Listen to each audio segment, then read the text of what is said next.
আমাকে এখানে আনলে কেন?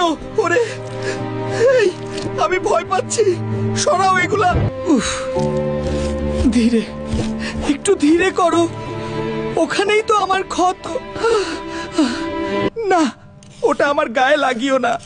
উফ, ধীরে ধীরে করো, আমার চামড়া কেন ছিলে নিচ্ছ?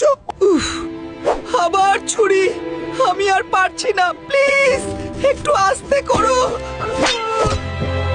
আর কত টুকরো করলে তোমার মন ভরবে? আমি আর সইতে পারছি না। অনেক ঠান্ডা, আমার শরীরটা মনে হয় অবশ হয়ে যাচ্ছে। আমি যে আর নিঃশ্বাস নিতে পারছি না। হ্যাঁ, কুচি কুচি করেও শান্তি হলো না তোমার? এখন চেপে ভর্তা বানিয়েই ফেলো, দম বন্ধ করে মেরেই ফেলো। না, ওইটা থেকে গরম তাপ আসছে। আমি যাব না, বাঁচাও। আমি পচে মরছিলাম, সেটাই তো ভালো ছিল। তুমি কেন আমাকে এভাবে কষ্ট দিয়ে শেষ করলে? আমার সবটা শেষ, এখন আমি শুধু গরম, খসখসে, আর কোনো কষ্ট নাই।